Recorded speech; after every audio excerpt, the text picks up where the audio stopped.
系的 Dr. David B. Gray 教授。那他今年讲题为 Non-Duality as the basis of Vajrayana Buddhist ethics， 不二作为佛教密宗的伦理基础。让我们以最热烈的掌声欢迎他。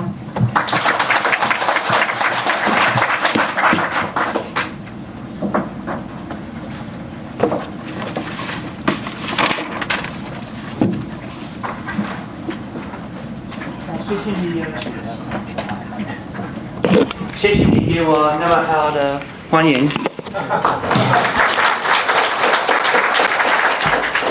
各位尊贵的上师、教授师、法师，各位先生、女士，我先要感谢你们给我邀请参加这个很有意思的研讨会。我希望我的中文能力，我有能力用中文写文章，但是我的中文不是那么好的，所以我写英文文章，我会读我写的，我的文章有一些部分，我读一部分以后，我会给吴教授机会给你们英文的翻译，中文的翻译。The first section of my paper is entitled Mind, Non-Duality, and the Ethical Life in Buddhism.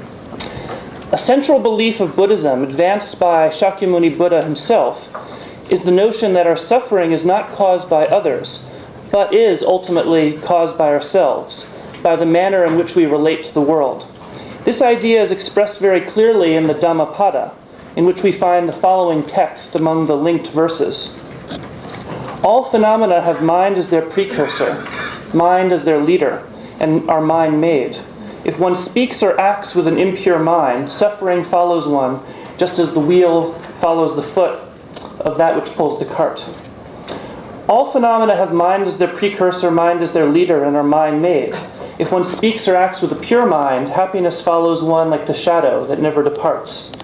The hatred of those who harbor such thoughts as, he reviled me, he assaulted me, he defeated me, he robbed me, is never appeased.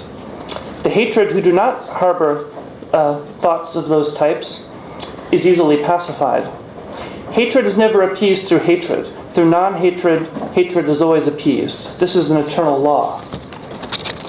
In this passage, we see what is arguably the basis of Buddhist ethics, the insight that the resolution to our problems will never come through attempting to change, suppress, or destroy the external conditions that give rise to them. Rather, the only rational approach to the resolution of our existential problem, that of dukkha, discontent and suffering in all of its forms, is through transforming our own minds, changing our habitual modes of thought and thus of behavior.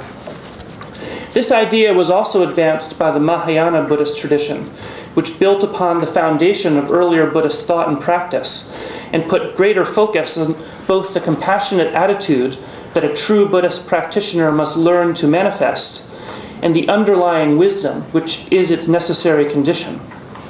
The great Indian Buddhist thinker Shantideva, for example, who lived during the 8th century, wrote the following very famous passage. How will I destroy the wicked who are as extensive as space? When the angry mind is destroyed, so too are all enemies. How can I cover the entire earth with leather? The earth is so covered simply by wearing leather sandals, as it is not possible for me to control the outside world. Were I to control my own mind, what need would there be to restrain others?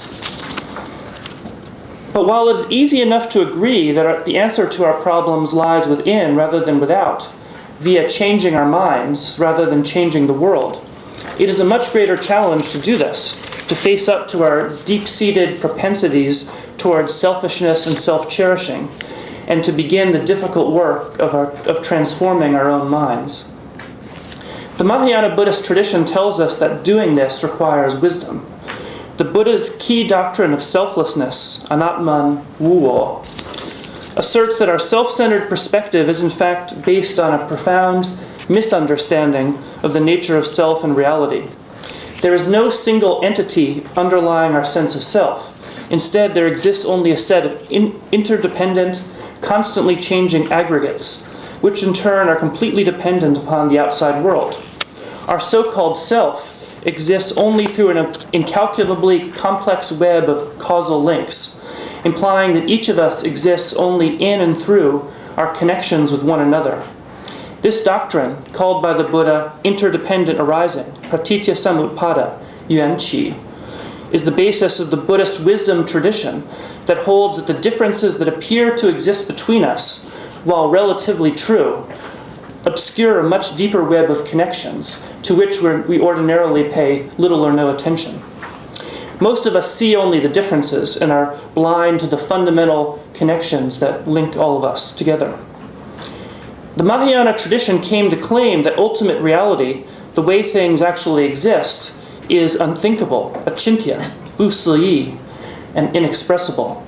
It is wrong to say that self and other are two completely different, but it is also not the case that they are utterly the same. Hence the term non-dual, advaya, variously translated in Chinese as bu'ar and wu'ar, was coined to describe the way things actually exist. We find this idea expressed as follows in the Lankavatara Sutra. There is no subject or object, nor is there bondage or that which is bound. All things are like an illusion, a mirage, a dream, a blind eye. If one who understands reality sees non-discursively, free of taint, then perfected in yoga, he sees me without a doubt. There is nothing to cognize, like a mirage in the sky. One who cognizes things acknowledges nothing. In the relativity of being and non-being, things do not arise. It is from the wandering of mind through the triple world that variety is known. The world has the same nature as a dream, and so too the various forms within it. The mind is the source of the triple world, and wandering the mind appears hither and thither. Our misconceptions and the problems that originate within them originate in the mind, and thus changing the mind is the course that one must take. And this change cannot take place without consideration of others, given the fact that we are inextricably interrelated. This is the true basis of our existence, and the sense of individual self-existence is simply an illusion born out of the fundamental misconception that underlies worldly experience. Shantideva wrote the following passage that nicely expresses what I think is the kind of Buddhist vision of how we actually all exist interdependently one to another.